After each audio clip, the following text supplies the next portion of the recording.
আর আর যোগফল। তো দেখো তোমরা যারা 9-10-এ পড়ো তোমাদের তো এই ম্যাথ আছে নাকি 1 2 3, বা তোমরা যারা এসএসসিতে পড়ো তাদেরকেও হয়তো এ ধরনের ম্যাথের ফেস করতে হয় সময়তে সময়তে। তো দেখো শিখে রাখো, সমস্যা নেই। তো কি করতে হবে, তো এটা সমাধান করা খুবই সহজ। এই যে 1 2 3 আছে না, এরপর আছে তোমার এই যে মোট 10তম পদের মান কত করতে হবে। তো সেই যোগটা তুমি ক্যালকুলেটর দিয়ে খুব সাধারণভাবে করতে পারবা। ক্যাটালগে যাবা, ফাংশন অ্যানালাইসিস, এরপর আছে তোমরা সামেশনে যাবা। তো গেলাম সামেশনে, ভালো কথা।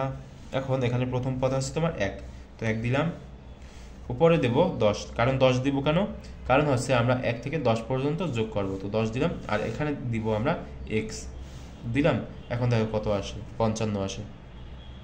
তো মনে করো এই ম্যাথটাও ঠিক সেই রকম, এখানে স্কোয়ার দেওয়া আছে, কিন্তু স্কোয়ার দেওয়া থাকলে আমাদের কোনো সমস্যা নেই। আমরাও কী করবো বলো তো, এই যে এখানে এন এর ওপর স্কোয়ার দেওয়া আছে না, আমরাও শুধু এখানে এক্স এর ওপর স্কোয়ার দিয়ে দেবো। এই যে এক্স এর ওপর স্কোয়ার দিয়ে দিলাম, তাহলে আমাদের যে উত্তরটা আসবে সেটা হচ্ছে তোমার 385। ঠিক আছে, একটু খেয়াল করে দেখলে তাহলে তোমরা বুঝতে পারবে খুব ভালোভাবে, বুঝলে? আচ্ছা গেল, তো আমাদের 5 নাম্বারটা শেষ হলো। এখন